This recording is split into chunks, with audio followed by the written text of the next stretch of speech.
Out front tonight, strike on a Russian base. New video into Out Front tonight. This is of a fiery blast on a Russian base. You'll see the mass explosion there, right? Well, that ball of fire that you see there is inside the Russian-occupied city of Mariupol. This is according to Ukrainian officials. And that base where that struck is home to at least 150 Russian soldiers. Now, Mariupol has been an important staging ground for Russian forces, and the reason for that, right, is it's been occupied. It's been outside Ukraine's shooting range. It's been safe from attacks for months, but thanks to the powerful new missiles from the UK, it is now in Ukraine's crosshairs. Ukraine's military also posted a video. This is a drone. They say it only cost about $1,000. They show it taking out a Russian tank, which is valued at more than $1 million. And tonight, what could be a turning point in this war. Here we are in May 2023, and the United States finally giving the go-ahead for its allies to provide Ukraine with F-16 fighter jets. This is a big development. It is what Zelensky has been begging for repeatedly for months and months, and has had support from Democrats and Republicans on Capitol Hill. Meanwhile, in Russia, Putin now taking new and more extreme measures against Americans. A statement on Russia's Ministry of Foreign Affairs website reads, and I quote, U.S. citizens under personal sanctions, including a ban on entry into the Russian Federation. And it goes on to list 500 people subject to that, including me. The Russian government also issued a warning with this announcement, and it says, quote, not a single hostile attack against Russia will go without a strong reaction. That's why covering this war every night matters, and we will continue to do it, because something supremely important to all of us is happening in Ukraine and also inside Russia, where tonight Putin's allies are turning on their own and telling those who are critical of Putin's war to be quiet. All of these panicking alarmists can stick it where the sun don't shine. They should calm down once and for all. Sure, sometimes we make blunders, but who doesn't? How about we support our own and keep the criticism in your own kitchen? We're going to have much more on that Putin crackdown in just a moment. I first want to go to Nick Robertson because he is out front live on the ground in eastern Ukraine. And Nick, what is the latest happening there? Yeah, there are gains being made around Bakhmut, not in the town itself, but around it in the fields and open ground. The gains we're talking about here, a couple of 100 yards, a couple of football fields, but this is not fighting across clean-cut grass.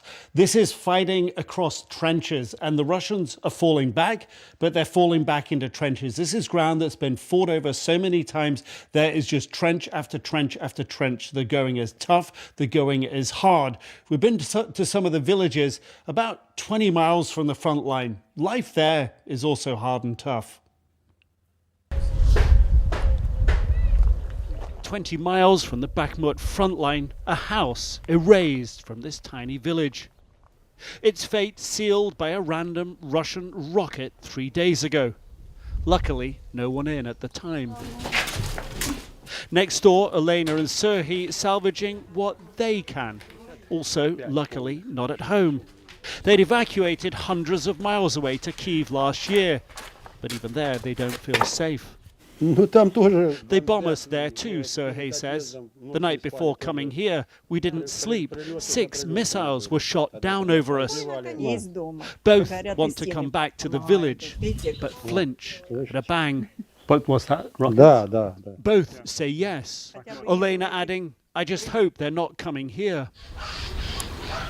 But all too often, Russian munitions do. This house on the edge of the village hit 3 weeks ago. Everything scorched and scattered in the ferocity of the explosion. And over here, a piece of the drone that blew up the house, Iranian-made, fired by the Russians, a Shaheed, did all that. Olena, a 52-year-old nurse, and Lisa, a 16-year-old schoolgirl, both terribly burned. Mother and daughter died days later in hospital. Natalia, a close relative, escaped through a window. I'm left alone. I buried everybody, she says. Her last memories of her in-laws cannot be unseen. I heard a thunderous explosion, then a firestorm. They were running out, windows were shattering, glass flying. Their feet were sticking to the floor because the floor was on fire. They couldn't save them, she says. What she could save were the pets. The cats come running out as she takes us back to the house. You can see the whiskers on the cat there, it was all burned back. She is struggling with survivor's guilt. I spoke to my relative before I buried her daughter and before she died, Natalia says. She was at the hospital. She told me, it's not your fault, it's just random. I'm just happy she forgave me, and her son forgave me, and my soul is calm. She'd love to go someplace safer, but promised her relative should look after the pets. More days, risking Russia's ugly roulette. That's why the Ukrainians want these F-16s. That's why President Zelensky has said it's a historic moment that President Biden says he'll support a coalition of nations that will give Ukrainian fighter pilots training on the F-16s. They'll find ways to get F-16s. Several European nations, the Dutch, the Danish, the Norwegians, they all have F-16s. So it does seem that these planes will be coming to Ukraine's aid, but they're not going to make a difference in the next few days or weeks or perhaps even months. But it is what the people we were talking to in this village would like to see coming over the horizon to their rescue. Erin? And a reminder of course, what a war is all about. Nick, thank you very much from the ground in eastern Ukraine. Out front now, Roman Badanin. He is a Russian journalist, the founder and editor-in-chief of the investigative journalism site Proyekt, which has been targeted by the Russian government. He left Russia after facing the threat of a prison sentence. Julia Davis is also with me tonight, a Russian media analyst. She is the creator of the Russian Media Monitor and also a columnist for the Daily Beast, and she has been sanctioned by Russia. I appreciate both of you very much, and especially having you together. So, Roman, Putin has stepped up targeting his enemies and many people, right? I mean, there's various lists out there. You could face a prison sentence, but now I understand Putin isn't stopping there. You broke the news this week that he may have poisoned more enemies who are actually not even Roman in Russia right now, that the poisonings are outside of Russia, and you're hearing there could be more to come. Yeah, so what we established, just to start with, we established at least 4 cases.